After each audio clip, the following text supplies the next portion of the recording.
नमस्कार मित्रों, हम हाजिर हैं एक बार फिर से एक कहानी लेकर। दोस्तों, पिछली कहानी में हमने आपको राजा भोज और सिंहासन बत्तीसी के बारे में बताए थे। आज हम आपको पहली पुतली रत्न मंजरी की कहानी के बारे जानेंगे। दोस्तों, वीडियो को पूरा जरूर देखें और चैनल को सब्सक्राइब कर दे। आइए अब कहानी को विस्तार से जानते हैं। अम्बावती में एक राजा राज्य करता था। वह बड़ा दानी था। उसी राज्य में धर्मसेन नाम का एक और बड़ा राजा हुआ। उसकी 4 रानियां थीं। एक थी ब्राह्मण, दूसरी क्षत्रिय, तीसरी वैश्य और चौथी शूद्र। ब्राह्मणी से एक पुत्र हुआ जिसका नाम ब्राह्मणीत रखा गया। क्षत्राणी से 3 बेटे हुए। एक का नाम शंख, दूसरे का नाम विक्रमादित्य और तीसरे का भर्तृहरि रखा गया। वैश्य से एक लड़का हुआ जिसका नाम चंद्र रखा गया। शूद्राणी से धन्वंतारी हुए। जब वे लड़के बड़े हुए तो ब्राह्मणी का बेटा घर से निकल पड़ा और धारापुर आया। हे राजन, वहां के राजा तुम्हारे पिता थे। उस लड़के ने राजा को मार डाला और राज्य अपने हाथ में लेकर के उज्जैन पहुंचा। संयोग की बात है कि उज्जैन में आते ही वह मर गया। उसके मरने पर क्षत्राणी का बेटा शंख गद्दी पर बैठा। कुछ समय बाद विक्रमादित्य गद्दी पर बैठे। एक दिन राजा विक्रमादित्य को राजा बाहुबल के बारे में पता चला कि जिस गद्दी पर वह बैठे हैं वह राजा बाहुबल की कृपा से है। पंडितों ने सलाह दी कि हे राजन, आपको जग जानता है, लेकिन जब तक राजा बाहुबल आपका राज तिलक नहीं करेंगे तब तक आपका राज्य अचल नहीं होगा। आप उनसे राज तिलक करवाओ।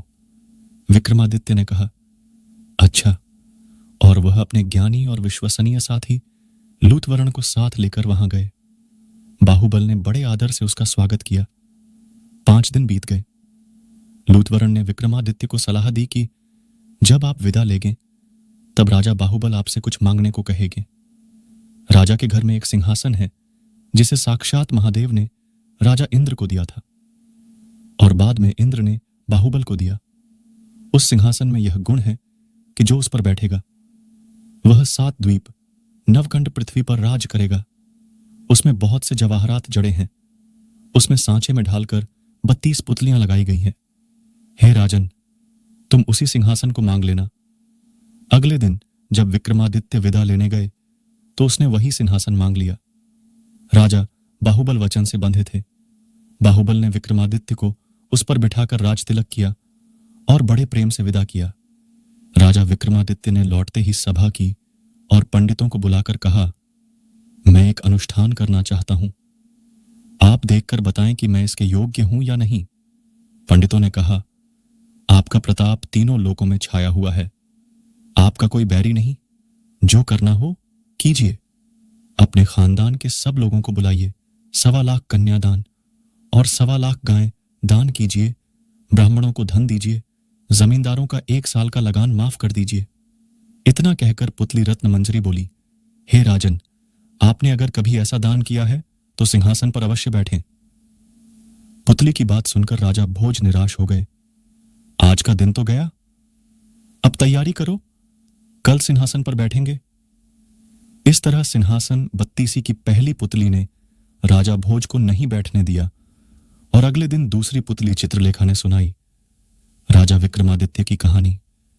दोस्तों, अगले वीडियो में हम दूसरी पुतली चित्रलेखा की सुनाई कथा को जानेंगे। मित्रों, कैसा लगा? आपको हमारा यह वीडियो अच्छा लगा हो हमें जरूर बताएं और अपने दोस्तों के साथ भी शेयर करें। हम आपको बहुमूल्य जानकारियां उपलब्ध कराने के लिए समर्पित हैं।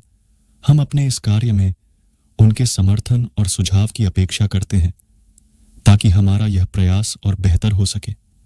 मित्रों, आज बस इतना ही। मिलते हैं फिर एक नए वीडियो के साथ।